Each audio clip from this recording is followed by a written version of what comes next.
वसुदेवसुतं देवं कंसचाणूरमर्दनं देवकी परमानन्दं कृष्णं वन्दे जगद्गुरु। गुरु ब्रह्मा गुरु विष्णु गुरुदेवो महेश्वरा गुरु साक्षात परब्रह्म तस्मै श्री गुरुवे नमः। काफ़ी समय के बाद हम भगवद गीता की ये बैठक कर रहे हैं। परसों 15 अगस्त है, हमारा स्वतंत्र दिन है। आज़ादी का अमृत महोत्सव पूरे देश में मनाए जा रहे हैं। भारत की स्वतंत्रता के ये युद्ध में अनेक अनेक व्यक्तियों ने अपना योगदान दिया है, अपने प्राणों की आहुति दी है, अपना सर्वस्व देश के लिए उन्होंने उसका उपयोग किया है, दान धर्म किए हैं, शक्ति का उपयोग किया है और उसके बाद हमें स्वातंत्र्य दिया गया, हमने स्वातंत्र्य प्राप्त किया, स्वराज्य हुआ। 1857 से लेकर 1947 तक ये जो एक गाथा है, ऐसा इतिहास शायद विश्व में किसी देश का नहीं होगा।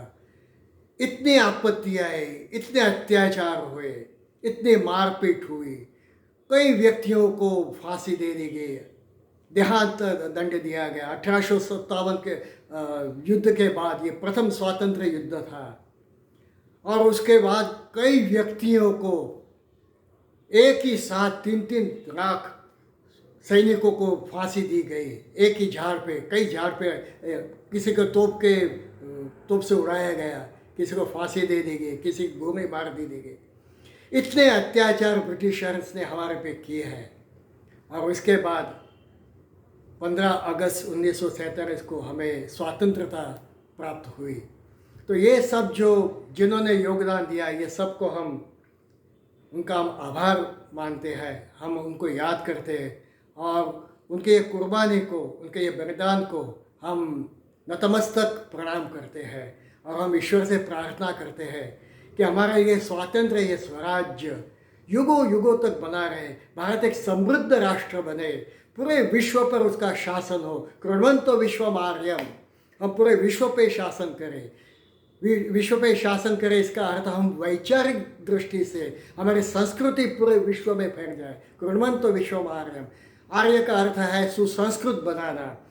हम देखते हैं कि कई जगह पे संस्कृति नहीं है, एक पशु की तरह वहाँ पे जी रहे हैं। तो पूरे विश्व में हम अपने भारतीय विचार, हमने वैदिक विचार उसका प्रसार करें और पूरा विश्व सुखी हो, सुख संपन्न हो, ऐसे हम आशा रखते हैं। हम ईश्वर से प्रार्थना करते हैं कि हमें शक्ति दे। मयि सर्वाणि कर्माणि संन्यास अध्यात्म चेतसा निराशि निर्ममो भूत्वा युद्धस्व विगच्छुः।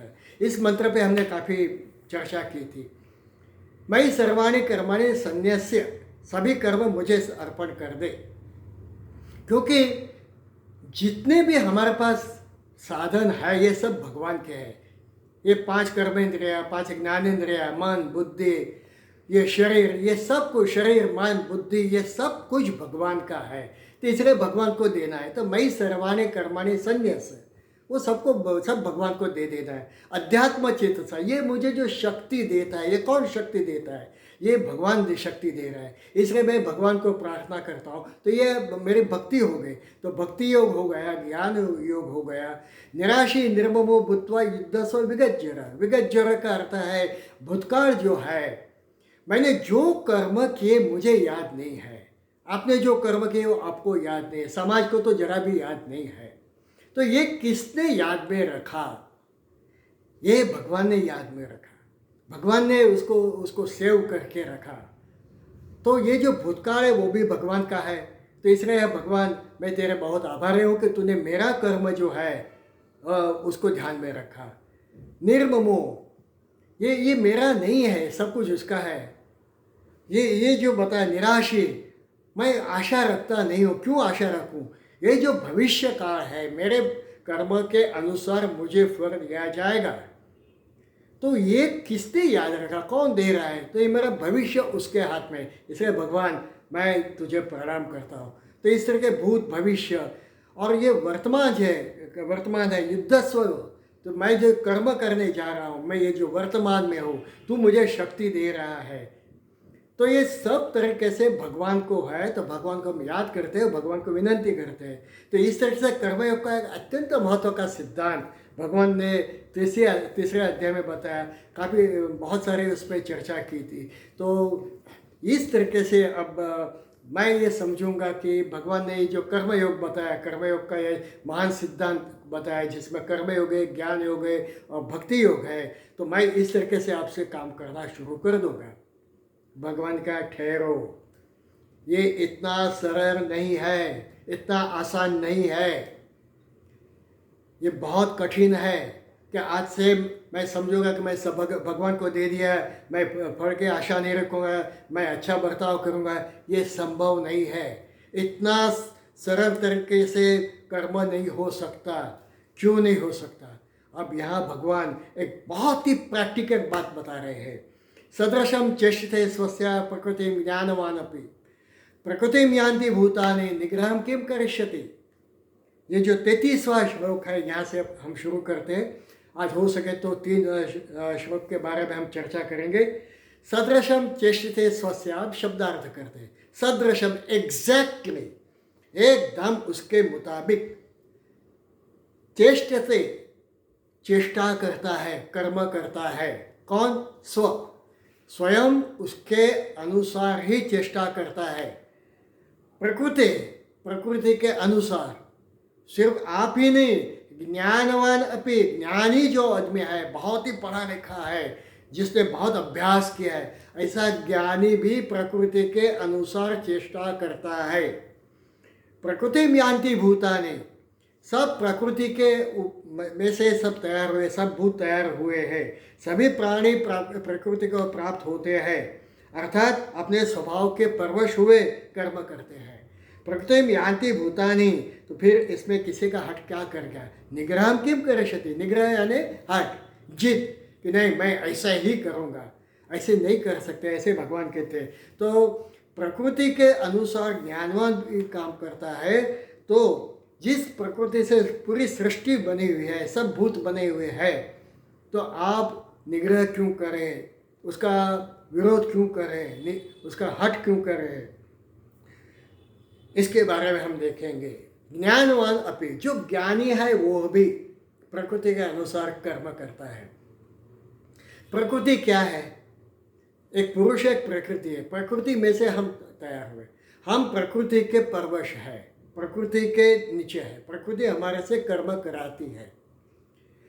ये जो प्रकृति है, ये इसको हम कहते हैं वासना। एक ओम है, उसके नीचे वासना। वासना से शरीर, मन और बुद्धि, ये उसके अनुसार काम करते हैं। हमने जो पूर्व में कर्म किए थे, भूतकाल में जो कर्म किए थे और पूर्व के जन्म में जो कर्म किए थे, उस अनुसार ये शरीर बनता है। और ये शरीर के अनुसार, ये मन के अनुसार, बुद्धि के अनुसार हम उसके मुताबिक ही कर्म करते हैं। किसी का स्वभाव ऐसे होता है, किसी का स्वभाव वैसे होता है।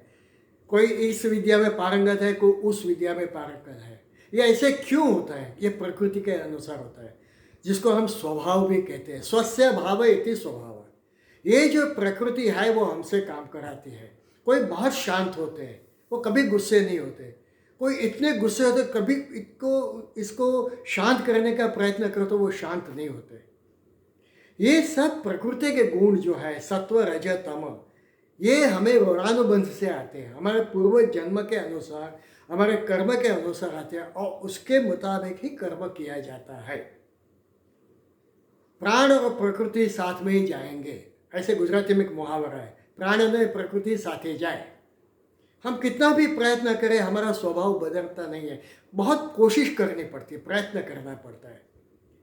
और हमारे कर्म ऐसे थे, जैसे कोई सुथार है तो सुथार के बेटे को बताना नहीं पड़ता कि रंधा कैसे मारना है, वो अपने आप करता है।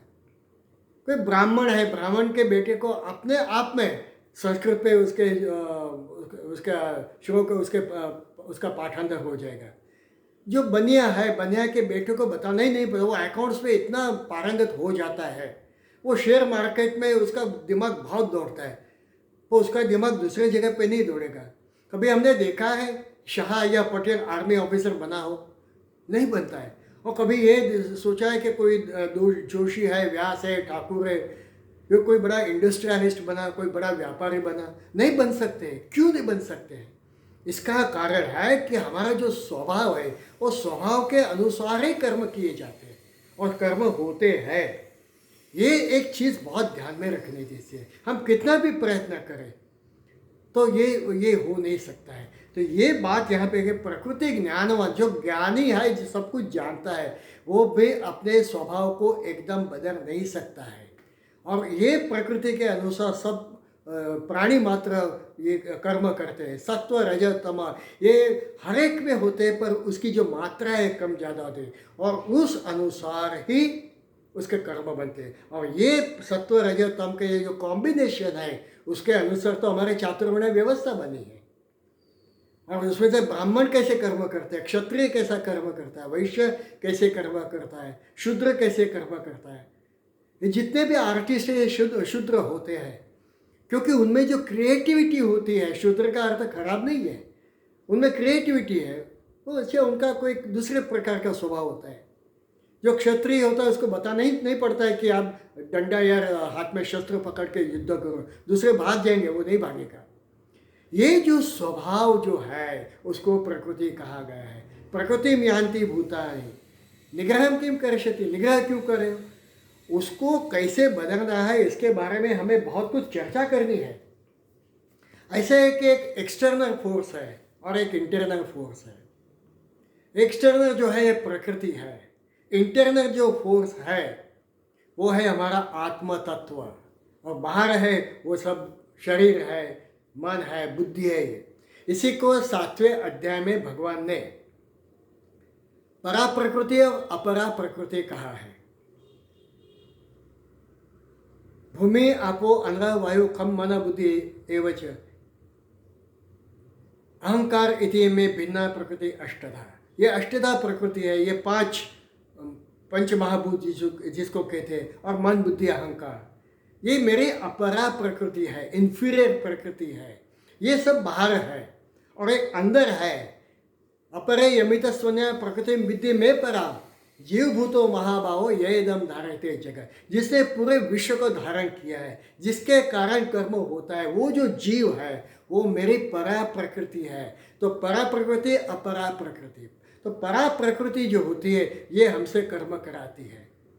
हमें ये कर्म से यदि छुटकारा चाहिए, स्वातंत्र्य चाहिए, तो हमें अंदर की तरफ जाना पड़ेगा, अंतर्मुख होना पड़ेगा।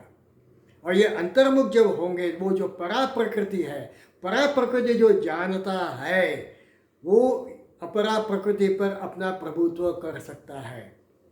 जब तक अपरा प्रकृति हमारे वश में नहीं आती तब तक हम कर्म करते रहेंगे। और यही बात भगवान ने दूसरे अध्याय में हमें इसके बारे में बात की है कि विषया विनिवर्तन्ते निराहारस्य देहिन रसवसम रसोप्यस परम दृष्ट्वा निवर्तते यततो ही अपे कौन्तेय पुरुष विपश्चिता इंद्रियाणि प्रमातिनि हरन्ति प्रसव मन। अच्छे अच्छे के भी ये जो मन है ये खींच के जाता है। कौन खींच के जाता है? इंद्रियां खींच के जाती है। विषय विनिवर्तन्ते निराहारस्य दे, विषय जो होते निवृत्त हो जाते हैं। कब निवृत्त हो जाते? निराहारस्य देहिन, जिसका शरीर, जिसने अन्न का त्याग किया है, तो विषय जो होते, विषय के अंदर जो उसकी रुचि है वो निवृत्त हो जाती है। जैसे हमें बुखार आया, बुखार में हमारा शरीर शिथिल हो गया, हमें खाने की इच्छा नहीं है, देखने की इच्छा, हमारे सभी इंद्रियां जो है वो निराहार हो जाती है। उसको आहार की आवश्यकता रहती नहीं, या तो उसको आहार पसंद नहीं है। जैसे आँख है, तो आँख को देखने की इच्छा नहीं होती।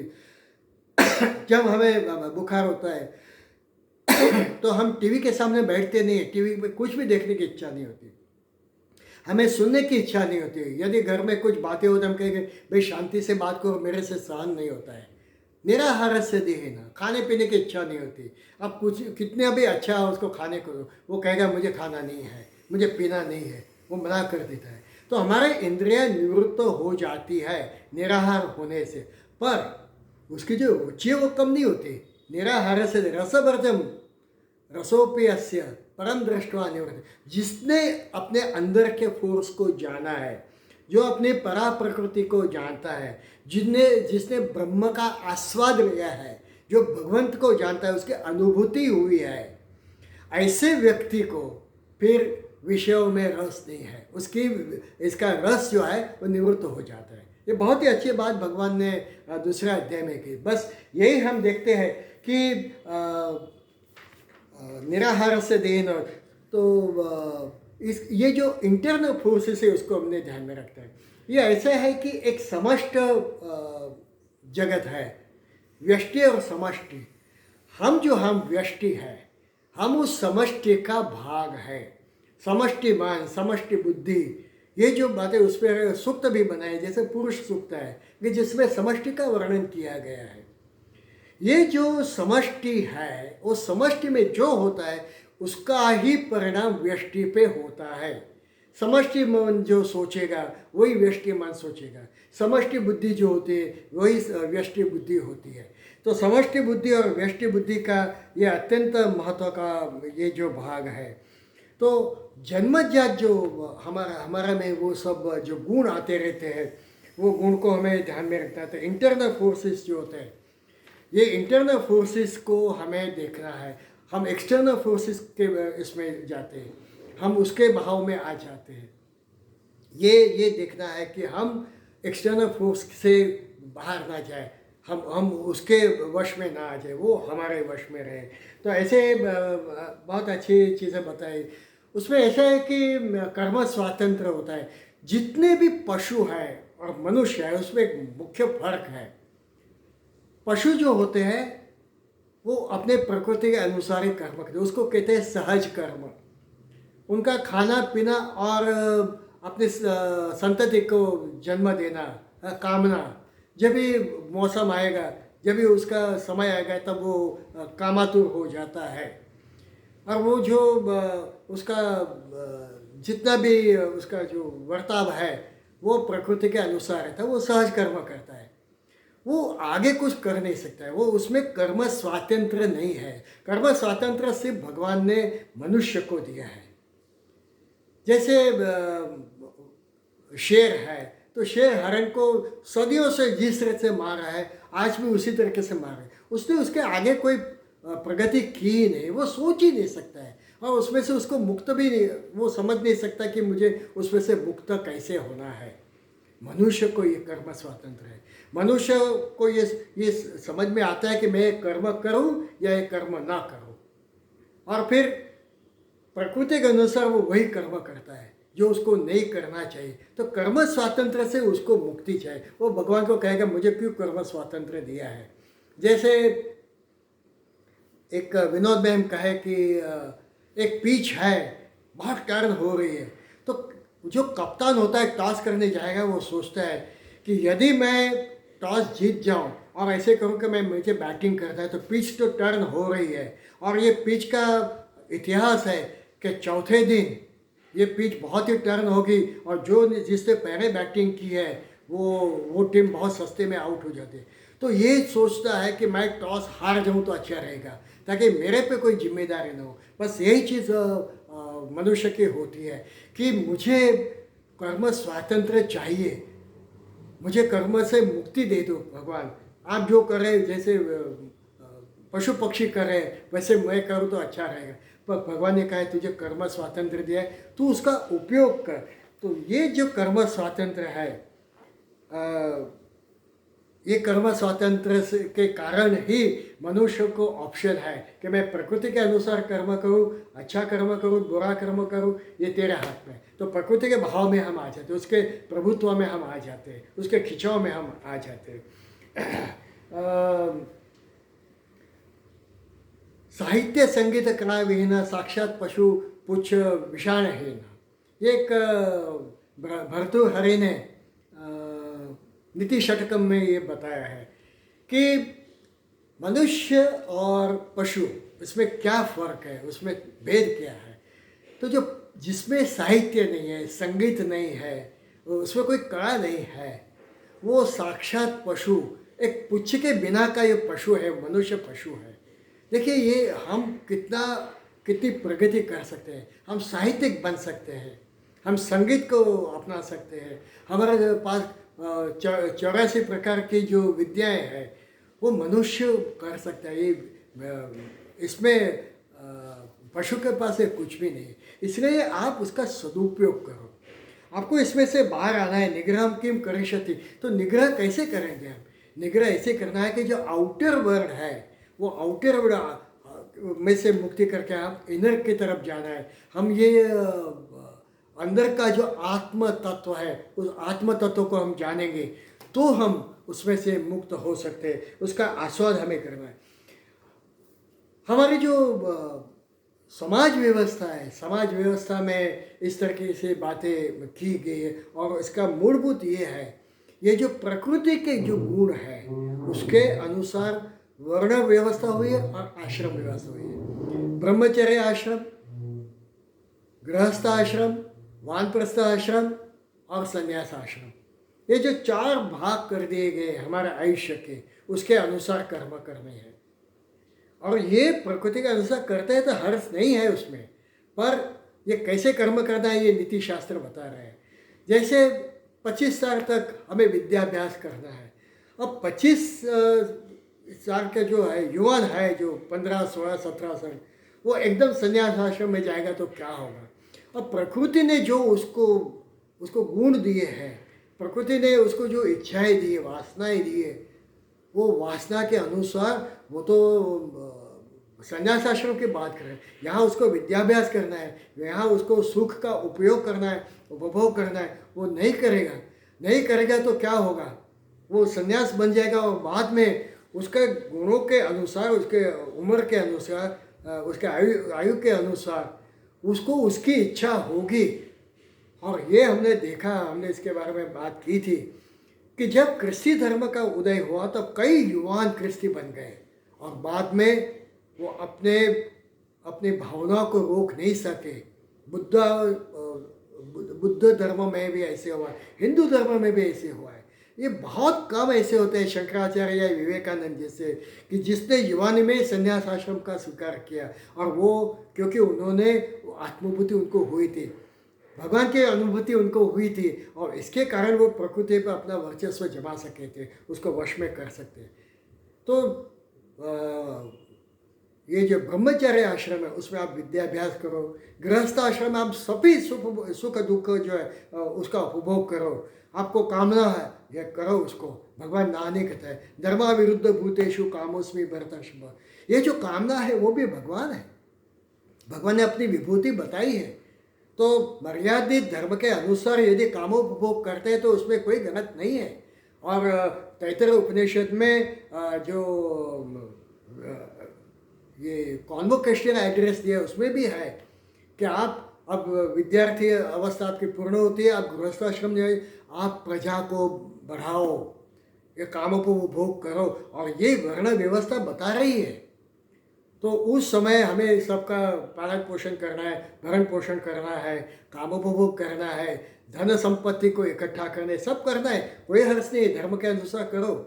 पर उसके बाद जब वानप्रस्थ आश्रम आता है, सबसे निवृत्त हो जाओ, तो अब उस समय हमें प्रकृति के जो गुण है उससे दूर जाके हमें अंदर के इस तरफ जाना है, हमें वेदाभ्यास करना है, हमें आत्म तत्व का अभ्यास करना है, उसको खोजना है, अंतर्मुख होना है। और उसके बाद जब संन्यास आश्रम आएगा तो सब कुछ छोड़ देता है और सिर्फ प्रभु का चिंतन ही करना है। तो ये जो वर्ण व्यवस्था की गई, इसका भी बहुत अच्छी तरीके से उसमें बताया कि वर्ण व्यवस्था, और इसी वर्ण व्यवस्था को हम कहते हैं संस्कृति। और यही वर्ण व्यवस्था, यही गुणों के अनुसार हमारी संस्कृति बनी, हमारा सिविलाइजेशन बना, हमारी मानव सभ्यता बनी। क्यों हमारी मानव सभ्यता इतनी महान है? क्यों हम किसी का गला काटते नहीं हैं? क्यों हम किसी के संपत्ति को नुकसान नहीं पहुंचाते? क्योंकि हमने ये सब सोचा है कि जितना अधिकार मुझे है इतना अधिकार भी उसका है। तो ये जो प्रकृति के गुण को काफ़ी हद तक हमने अपने वर्ण व्यवस्था के अनुसार और आश्रम व्यवस्था के अनुसार उसको वश करने के हमने प्रयत्न किया, उसको चैनलाइज करने का प्रयत्न किया है। तो प्रकृति में यान्ति भूतानि, जो जिस प्रकृति से ये सब भूत बने, उस प्रकृति के गुणों को किस तरीके से वश में करना है, ये हमें देखना है।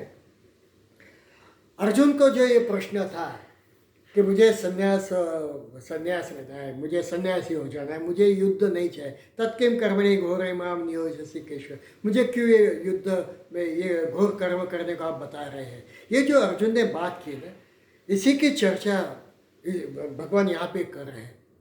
अर्जुन को कहा कि आप क्षत्रिय हो, अपने रजोगुण ज़्यादा है, रजस गुण ज़्यादा है, सत्व गुण है पर रजोगुण ज़्यादा है, इसके कारण आप क्षत्रिय बने। अब आप क्षत्रिय बन गए तो क्षत्रिय के अनुसार ही आप कर्म करोगे। आप शस्त्रों को कैसे छोड़ सकते हो, आप युद्ध को कैसे छोड़ सकते हो। 18वें अध्याय में काफ़ी इसके बारे में भगवान ने बताया। 40, 41, 42, 43, 44, ये सब जो स्टांजास है वो चातुर्वर्ण व्यवस्था पर भगवान ने बताया है। तो अर्जुन, यदि आप सन्यासी हो गए और युद्ध का अभी ये जो ज्वर है, आपको अभी जो नहीं करना है, जो अभी जो आवेग आ गया, आवेश आ गया है, उस आवेश से आप कह रहे हैं कि मुझे सन्यासी बनना है, जाओगे। जब आवेश खत्म हो जाएगा, जब ये आपका आवेग खत्म हो जाएगा, उस समय आपको आपका क्षात्र धर्म याद आएगा। फिर आप तो सन्यासी बन गए, आप तो क्षत्रिय हो, तो आप तो वापिस आ नहीं सकते। तो फ्रस्ट्रेशन में निराश हो के आपका जीवन का अस्त हो जाएगा, तो आपका जीवन बेकार जाएगा। तो ये जो प्रकृति जो है उसको किस तरह से कैसे ये करना है, ये हमें अपने मन को है, बुद्धि को है, एक ट्रेनिंग देनी है, अभी से ट्रेनिंग देनी है। हम जो सप्रेशन करें, सप्रेशन नहीं करना है, मन इंद्रियों को ट्रेनिंग देनी है। हमें ये संस्कृति से हमारा जो अध्यात्म है, इसका अभ्यास करने के बाद काफ़ी हद तक इसका परिणाम होता है, ऐसे नहीं। प्रकृति में यान्ति भूतानि निग्रहं किं करिष्यामि, हम निग्रह करते हैं, पर इस निग्रह को ठीक तरह करने से नहीं, हमें काफ़ी अभ्यास करना पड़ेगा। जैसे मैं आपको एक उदाहरण, बर्नार्ड शॉ एक काफ़ी बड़े विद्वान थे। तो एक नटी थी, एक्ट्रेस थी, उसने बर्नार्ड शॉ को कहा कि आप मेरे साथ शादी करो। तो बर्नार्ड शॉ ने कहा कि आप क्यों मुझसे शादी करना चाहती हो। तो उसने कहा कि हम शादी करेंगे तो हमें जो बच्चा होगा उसमें मेरा सौंदर्य आएगा और आपकी बुद्धि आएगी, तो इसलिए मुझे आपसे शादी करनी है। बर्नार्ड शॉ ने कहा कि बहुत अच्छी बात है आपकी, पर ऐसे हुआ कि उसमें मेरा सौंदर्य हुआ, मेरा सौंदर्य आया और आपकी बुद्धि आएगी, तो उसका तो जीवन सत्यानाश हो जाएगा, तो मुझे इसलिए आपके साथ शादी नहीं करनी। ये बर्नार्ड शॉ के विचार है। यही प्रश्न विवेकानंद को एक स्त्री ने कहा जब वो अमेरिका गए थे। अमेरिका में तो एक स्त्री ने कहा कि आप मेरे साथ शादी करो। तो उन्होंने यही प्रश्न पूछा कि आपको मेरे साथ क्यों शादी करनी है। तो उसने कहा मुझे आपके जैसा बच्चा चाहिए, आपके जैसा लड़का चाहिए, आपके जैसा पुत्र चाहिए। तो उसने कहा मेरे जैसा पुत्र क्यों, मैं ही आपका पुत्र हूँ। अब देखिए ये जो विचारधाराएं हैं कितना भेद है। बर्नार्ड शॉ ने जो कहा और स्वामी विवेकानंद ने जो बात की कि ये संस्कृति का प्रभाव है, ये विचारों का प्रभाव है। ब्रिटिश प्राइम मिनिस्टर ने ऐसे कहा था कि यूरोप के अंदर इतनी प्रगति हुई, इतना साइंस आगे गया है, हम सुसंस्कृत है और इसलिए हम सुखी है। अरे आप सुखी हो, इतनी संपत्ति होने के कारण भी आपके वहाँ आत्महत्या का प्रमाण इतना ज़्यादा क्यों है? क्या सचमुच आज सुखी हो? फ्रस्ट्रेशन क्यों इतना ज़्यादा है यूरोप में, अमेरिका में, कनाडा में? इतने साधन संपत्ति होने के कारण, क्योंकि हम सही अर्थ में सुखी है, क्योंकि हमारे मन और बुद्धि पर एक प्रकार की जो संस्कृति है, इसलिए हम कुछ हद तक निग्रह कर सकते हैं। निग्रह हम किम कर सकते, तो थोड़ा सा ये निग्रह करने के लिए हमारे में जो संस्कृति है, जो हम आत्म तत्व को जानते हैं, हम आत्मा को पूछते हैं, हम ये कहते हैं कि नहीं मेरा कॉन्शियस कहता है कि तू ऐसे कर्म मत कर। ये जो है कि दूसरों का शिरच्छेद करना ये ठीक नहीं है, दूसरे को मार देना ये ठीक नहीं है। जितना मेरा अधिकार उतना ही दूसरे धर्मों का भी अधिकार है। ये कितने अच्छे अच्छे विचार हैं। तो ये बात यहाँ पे भगवान कहते हैं सदृशम चेष्टते स्वस्य प्रकृति ज्ञानवान अपि प्रकृति यान्ति भूतानि निग्रहं किं करिष्यति। तो निग्रह कैसे करना है इसके बारे में अब आगे के जितने श्लोक हैं वो निग्रह कैसे करना है, निग्रह क्यों हो नहीं सकता, ये इसके बारे में भगवान ने कुछ रेड सिग्नल्स दिए हैं और उसके बारे में कुछ रेमेडी भी बताए, रामबाण उपाय भी बताए। तो इसके बारे में हम देखते हैं। इंद्रिय से इंद्रियार्थे राग द्वेष व्यवस्थित तयोर्न वशमागच्छेत् तौ यस्य परिपंथिनो। इंद्रिय से इंद्रियार्थे, इंद्रियों उनके जो विषय है उसमें राग द्वेषों, राग और द्वेष से व्यवस्थित ठीक तरीके से रखे गए हैं। हर विषय में इंद्रियां उसके मुताबिक ही कर्म करती है। इंद्रिय के अर्थात प्रत्येक इंद्रिय के विषय में राग और द्वेष छिपे हुए हैं। तयोर्न वशमागच्छेत्, मनुष्य उन दोनों के वश में होना नहीं चाहिए। तयोर्न, उन दोनों के, वशम आगच्छेत्, वश में मत जाओ। क्यों? तो यस्य परिपंथिन, ये दोनों आपके मार्ग के शत्रु है, आपके दुश्मन है, ये आपके महान शत्रु है। इसको ठीक तरीके से समझो। इंद्रिय और विषय, जैसे विषय देखा कि इंद्रिय वहाँ पे जाती है। अभी हम प्रवचन कर रहे हैं, हम गीता की बात कर रहे हैं। अभी ये हमें पता है कि हम कुछ भगवत भक्ति कर रहे हैं, तो कितनी भी सुंदर स्त्री आएगी तो हमारा ध्यान वहाँ पे नहीं जाता है, उसको वश में रखते हैं, हमारे ध्यान को, हमारे विचार को वश में रखते हैं। पर ऐसे होता है कि जैसे विषय को देखा तो इंद्रिय वहाँ पे भागती है।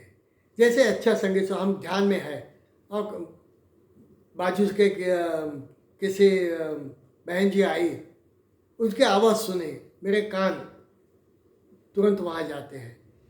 खाना पका रहा है, कुछ अच्छी सुगंध आ रही, तो मेरा ध्यान भग्न होके रसोई घर में मेरा ध्यान जाएगा। तो जैसे विषय को देखा तो इंद्रिय वहाँ पे दौड़ जाती है। राग द्वेषो व्यवस्थित हो, राग और द्वेष, राग का अर्थ है अटैचमेंट, मुझे वो पसंद आना और नापसंद, जो पसंद है वो राग है और द्वेष है वो नापसंद है।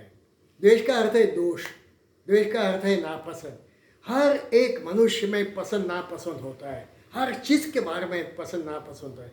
किसी को कुछ पसंद है, किसी को कुछ पसंद है, किसी को क्रिकेट पसंद है, किसी को हॉकी पसंद है, किसी को कुछ भी पसंद नहीं है, स्पोर्ट्स में इंटरेस्ट ही नहीं होता है। किसी को शास्त्रीय संगीत पसंद है, किसी को शास्त्रीय संगीत पसंद नहीं है, किसी को ये खाना पसंद है, किसी को वो खाना पसंद। हर चीज़ में राग और द्वेष होते हैं। राग द्वेष व्यवस्थित, ये ठीक तरीके से उसका डिवीजन कर दिया गया है।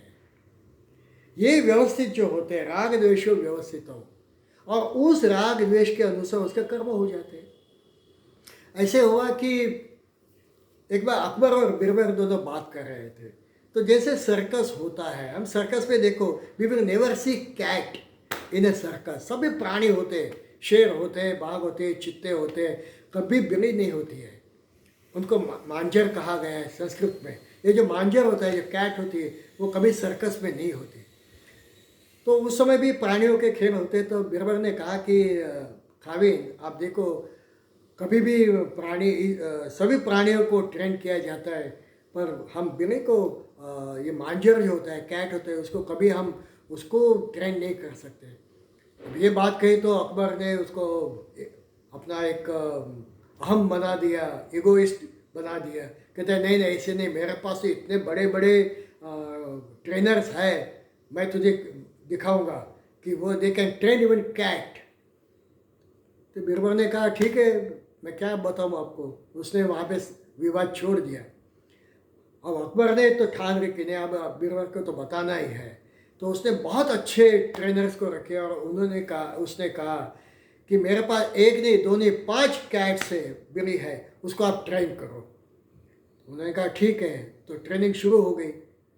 कुछ महीनों के बाद एक दिन बीरबल को बताया गया कि आप मेरे वहाँ भोजन करने आओ। अकबर ने कहा कि आज शाम का भोजन मेरे साथ करना। तो बीरबल ने कहा ठीक है, आ जाऊँगा मैं शाम को। उसका आश्चर्य हुआ कि अचानक मुझे भोजन का आमंत्रण क्यों दिया गया, कुछ कारण होगा। तो उसने थोड़ा सा उसकी इंक्वायरी की और उसको पता चला कि ऐसे ऐसे अकबर ने एक नहीं, दो नहीं, 5 कैट्स को ट्रेनिंग दी है और ये मुझे बताना चाहता है। ठीक है, बीरबल तो पहुंच गए खाना खाने, भोजन खंड में गए तो अकबर ने ताड़ी बजाई, तो ताड़ी बजाते ही सब डिशेस आनी शुरू हो गई और उसके अंदर थाली आ गई, उसमें सब मिष्ठान और सब व्यंजन परोसे गए। जिससे दूसरी बार ताली बजाए तो 5 बिरया जो उसने जो ट्रेन की थी वो आके बराबर से वर्तुलाकार में बैठ गई। उसे फिर से ताली बजाई तो उसके 5 सेवक हैं और उन्होंने दिए वो कैट के सिर पे, बिररे के सिर पे रख दिए। तो अकबर ने कहा, बीरबल देखो, आप कह रहे थे ना कि नहीं ट्रेन कर सकते, मैंने उसको कैसे ट्रेन किया है, जब तक मैं नहीं कहूँगा वो यहाँ से हटेगी नहीं। बीरबल ने कहा, खाविंद आपको मुबारक हो, आप तो आपने जो एक असंभव था वो संभव कर दिखाया है, अनहोनी को होने कर दिया आपने। तो बीरबल चतुर था। उसने क्या किया, उसने अपने खिस्से में चूहा रखा था और उसने धीरे से वो चूहे को छोड़ दिया। जैसे चूहे को छोड़ा, 5 बिरया उसने अकबर की, बीरबल की, किसी सैनिकों की परवाह न करते हुए इधर से उधर वो चूहे को पकड़ने के लिए दौड़ गए। वो बीरबल के थाने में से अकबर की थाली पर से जंप करके गए। सब उसके जो मिष्ठान थे वो अस्त व्यस्त हो गए और अकबर एकदम शर्मिंदा हो गए। तो जैसे हमारे विषय इंद्रिय देखते हैं तो इंद्रिया उस तरफ जाती है।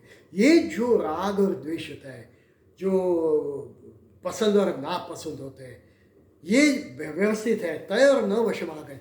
ये राग द्वेष के कारण ही हमारा पतन होता है। राग द्वेष व्यवस्थित तय और न वशमाग अच्छे, यदि हम उसके वश में गए तो यस्य परिपंथित हो। ये दोनों आपके मार्ग के शत्रु हैं। वटे मार्ग जो होते हैं उसके ये शत्रु है, ये आपके मार्ग के दुश्मन है। एक महान व्यक्ति जो भारत की प्राइम मिनिस्टर थी, बहुत सक्षम थी, सब कुछ था, पर द्वेष के कारण उसका पतन हुआ। उसने जो द्वेष के कारण उसने जो कृति की, जो कर्म किए, राग और द्वेष के कारण, जो पसंद और नापसंद के कारण, वो इतना उसमें जबरदस्त था, उसको वो रोक नहीं सकी और बाद में उसका कैसा अंत आया है हम सब कुछ जानते हैं। तो इसी वजह से भगवान उसको कहते हैं कि राग द्वेष जो है उसको कैसे वश में रखना है। ये बात भगवान ने बताई है, आगे के इसमें भी है, शायद आज हम उसकी चर्चा नहीं कर सके। अब भगवान आगे कहते हैं, श्रेयन स्वधर्म विगुणा परधर्म स्वनुष्ठिता स्वधर्मे निधनम श्रेय परधर्मो भयावह। श्रेयन स्वधर्म विगुणा, श्रेयन अच्छा है, बेटर, स्वधर्म अच्छा है, विगुण यदि उसमें कुछ अवगुण है तो भी, परधर्म स्वनुष्ठिता दूसरा धर्म गुण रहित हो तो भी, अच्छे प्रकार के आचरण राय हुए दूसरे के धर्म से गुण रहित भी अपना धर्म अति उत्तम है। स्वधर्मम निधनम श्रेय, स्वधर्म करते करते यदि निधन आ गया, यदि हमारे उसमें से पड़ती हुई पतन हुआ तो भी अपना धर्म मत छोड़ो। स्वधर्मे निधनम श्रेय, परधर्मो भयावह, दूसरे का धर्म स्वीकारना यह अत्यंत भयावह है। श्रेयान स्वधर्म विगुण, अपना जो धर्म है विगुण होते हुए भी उसमें यदि कुछ दोष है तो भी अपना धर्म अच्छा है, दूसरे का धर्म इसका स्वीकार में ही उसका भावार्थ हुआ। इसका अर्थ हम हिंदू मुसलमान नहीं, यहाँ धर्म शब्द का बहुत ही बड़ा अर्थ है। संस्कृत की जो डिक्शनरी है, स्वामी चिन्मयानंद जी बता रहे थे कि संस्कृत डिक्शनरी में धर्म शब्द पर एक ही पेज पे 3 ऐसे भाग किए गए, ऐसे 3 पेजों पे यानी 9 भाग में 3 पेज भरकर धर्म शब्द के अर्थ दिए गए। इतने अर्थ है। धर्म का अर्थ है गुण, धर्म का अर्थ है अपना धर्म, धर्म का अर्थ है स्वधर्म अपना कर्तव्य, ऐसे धर्म के बहुत सारे भाग बताए गए। यहाँ कौन सा धर्म के बारे में बात है? श्रेयन स्वधर्म विगुण, धर्म का अर्थ क्या है? जिसको कुछ गुण है, आकार है, स्वाद है, सुगंध है, कुछ प्रॉपर्टीज है, वो पदार्थ है, ये ऐसे रसायन शास्त्र और भौतिक शास्त्र बता रहे हैं। जिसको कुछ भी नहीं है वो पदार्थ है ही नहीं। हर एक को आकार होता है, स्वाद होता है, उसके कुछ प्रॉपर्टीज होती है। जैसे एक सफ़ेद एक पदार्थ है जो घन पदार्थ भी होता है, उसके पाउडर भी होती है, उसके रेत जैसा भी होता है, उसके कण भी होते हैं, ये सब होता है। तो उसका मुख्य धर्म क्या है? मिठास, उसको हम शक्कर कहते हैं।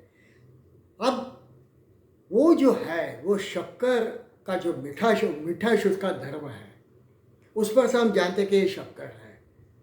एक पदार्थ ऐसे ही है जो सफ़ेद भी है, उसके पाउडर भी है, उसके कण भी है, वो मुंह में रखते ही हम थूक देते हैं, अरे ये तो तुरटी है, अरब है, या तो नमक है, वो भी उसके जैसा ही है।